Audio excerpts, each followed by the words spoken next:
Здравствуйте, друзья! С вами Яна Левинсон, эксперт по элитной недвижимости в Дубае.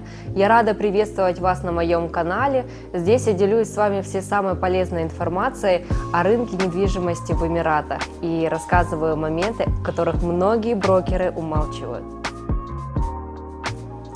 Перед тем, как погрузить вас в сам процесс аренды, хочу вам дать искреннюю рекомендацию. Когда у вас возникает идея приобрести недвижимость в Дубае, то сформулируйте четкую цель покупки. Это очень важно, ведь ваша будущая прибыль зависит от выбора объекта и его локации. Кстати, о процессе покупки вы сможете посмотреть в моем предыдущем видео, ссылка в описании. А сегодня я отвечу на основные вопросы, с чего начать, поделюсь рабочими кейсами, как заработать на аренде и не потерять, расскажу, кому можно доверить свою недвижимость в управление и многое другое. Сейчас мы с вами все разберем. Поехали! Когда вы планируете сами жить в квартире несколько недель в году, а все остальное время сдавать в аренду, то эта аренда называется краткосрочной. И классно сдаются квартиры в Дубай-Марине, на полуостровах, в районе Бурдж-Халифы, то есть, другими словами, это туристические зоны. И краткосрочная аренда считается в Дубае от нескольких дней до нескольких месяцев. Самый часто задаваемый вопрос от собственников, кому будем сдавать. А сдавать мы будем туристам, бизнесменам, которые приехали в командировку, или семьям, у которых резидентская виза еще в процессе, и они не могут арендовать квартиру на год. Доверить свою квартиру в управление вы сможете компаниям, имеющим лицензию на право сдавать краткосрочную аренду. И здесь я рекомендую тщательно выбирать компанию, которая возьмется за управление вашей недвижимостью. Почему? Потому что вы не сможете отследить, сдана ваша квартира или она простаивает. Все деньги от арендатора получает компания и только после передает уже вам.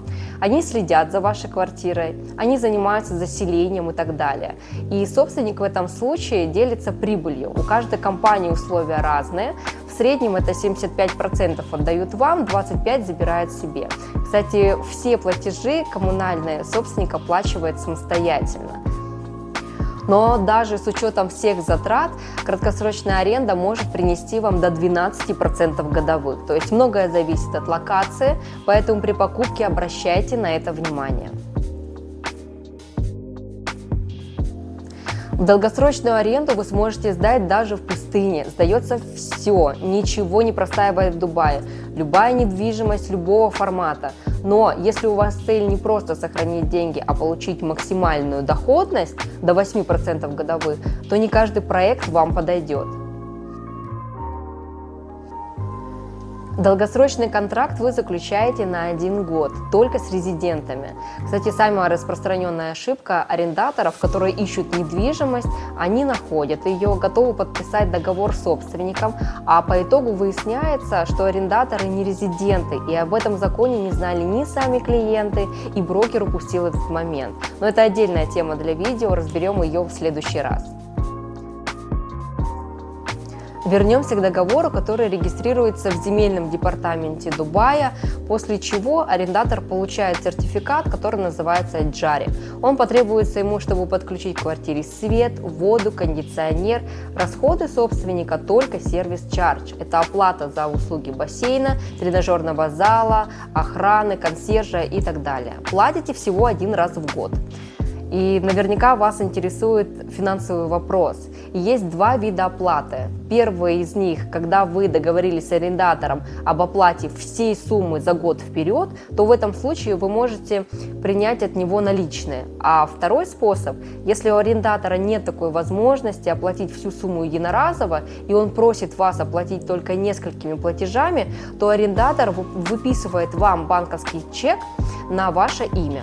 Это могут быть 2, 3, 4 чека, бывает и 6, да, как договоритесь.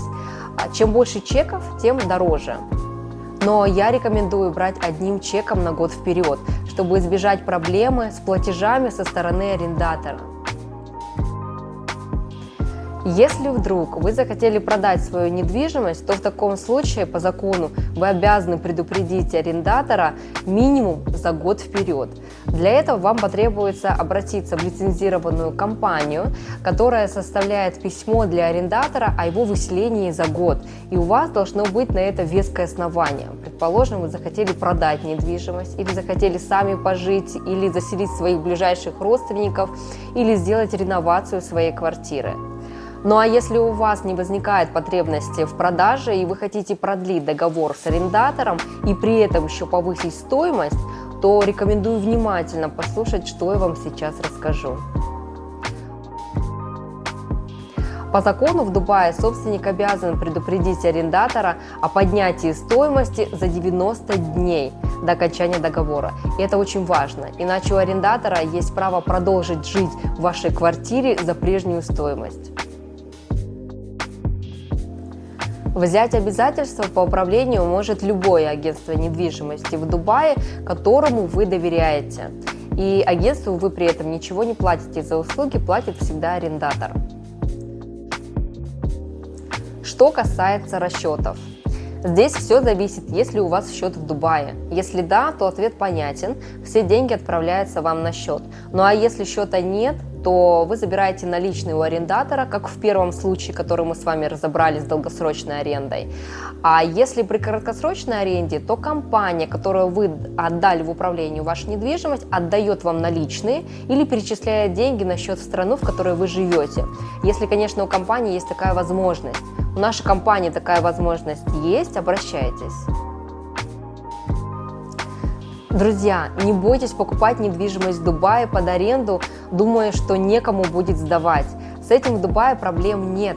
Любая аренда всегда в спросе. В некоторых районах даже существует дефицит недвижимости. Бывают случаи, когда арендаторы выжидают момент освобождения квартиры или виллы для своего заселения.